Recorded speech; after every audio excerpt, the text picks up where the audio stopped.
एक विजन है और एक डिटर्मिनेशन है। It is because of the political will of the Prime Minister that we could do GST in India. जो काम 48 घंटे में होना था वो 24 घंटे में हो गया।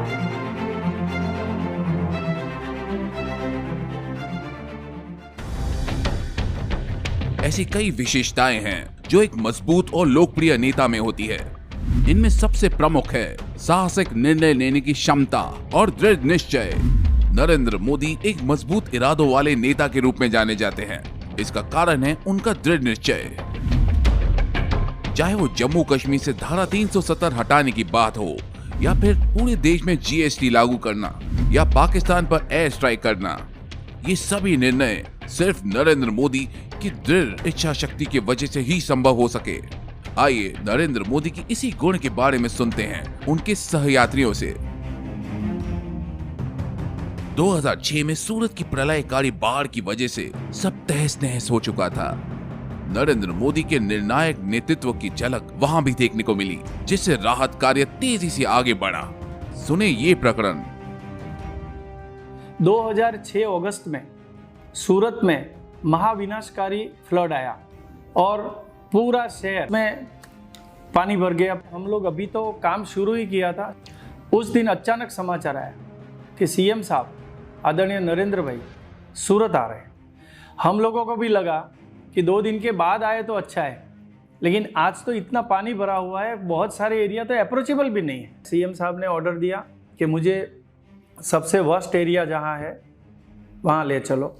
ऊपर साहब देखते थे तो ऊपर से लोग वो खाली बर्तन दिखाते थे साहब को, मतलब पानी का, कि पानी का सप्लाई गई कल से नहीं है। जहाँ कंट्रोल रूम था वहाँ पे उस दिन नरेंद्र मोदी साहब आए। साहब ने जैसे ही चर्चा शुरू की तो पीछे से प्यून पीने का पानी लेके आया।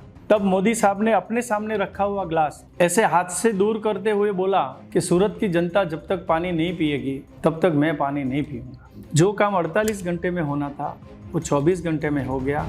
नरेंद्र मोदी के दृढ़ निश्चय का लोहा उद्योग जगत ने भी माना है। वाइब्रेंट गुजरात से जुड़ा ये प्रकरण आप भी सुने। 2007-8 में जब पूरा वर्ल्ड एक पूरा जैसे रिसेशन था और वाइब्रेंट गुजरात था, तो मैं उनसे मिला। मैंने कहा सर ये अभी तो अपने को वाइब्रेंट को डेफर कर देना चाहिए। बोला क्या बात करते हो गोविंद का जी, यही तो अपॉर्चुनिटी है। मैं कहा सर कोई इन्वेस्टर ही नहीं आएगा पूरे वर्ल्ड में।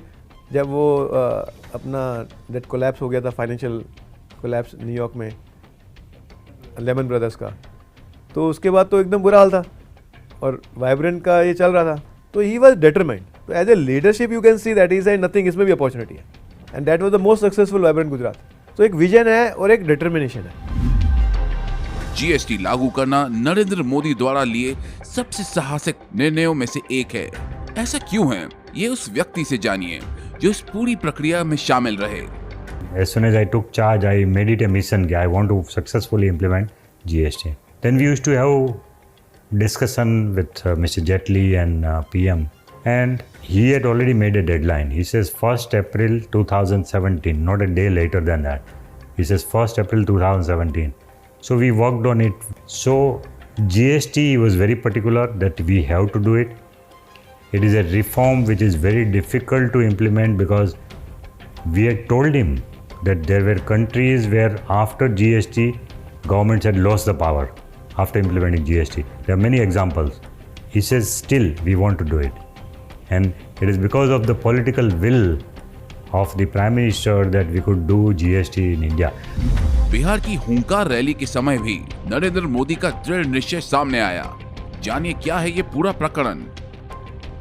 2014 में लोकसभा का चुनाव था, ठीक उसके करीब 5-7 माह पूर्व पटना में एक बहुत बड़ी रैली हुई थी भारतीय जनता पार्टी के द्वारा। हुंकार रैली हम लोगों ने उसका नाम दिया था। 1.5-2 लाख लोग करीब रहे होंगे।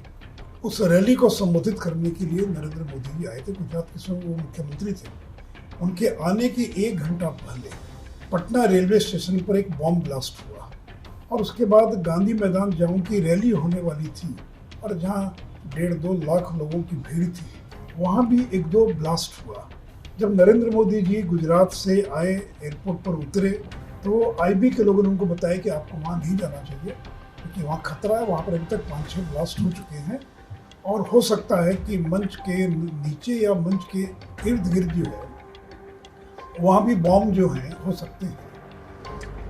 लेकिन नरेंद्र मोदी जी ने कहा कि नहीं, मैं तो जाऊँगा, क्योंकि अगर मैं नहीं जाऊँगा तो ऐसी भगदड़ मचेगी कि वे क्यों नहीं आए, और लोग इतने नाराज हो सकते, इतने गुस्से में आ सकते हैं, और इसलिए कोई भी परिस्थिति हो वो आए मंच पर।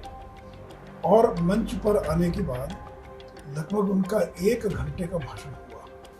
अगर भाषण समाप्त हुआ तो उन्होंने लोगों से अपील की, मैं लोगों से अपील करता हूँ कि लोग यहाँ से जाएं तो शांतिपूर्ण तरीके से अपने अपने घर की ओर जाएंगे, कहीं कोई उत्तेजना में ना आए। और जब वो चले गए तब मालूम पड़ा कि ये तो 7-8 बम विस्फोट हुआ।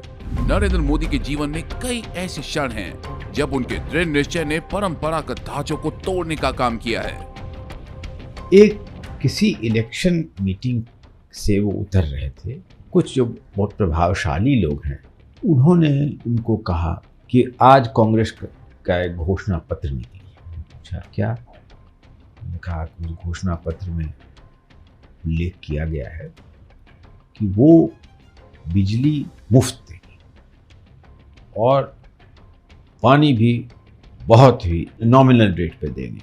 सभी प्रेस वालों को उन्होंने बोला, ऐसे कागज पेंसिल लीजिए, मैं फ्री बिजली नहीं दूंगा, मैं फ्री पानी नहीं दूंगा, but I will give you high rates of economic growth, I will give you better life quality, I will give you high employment, I will give you greater industrialisation of Gujarat, I will ensure much greater foreign.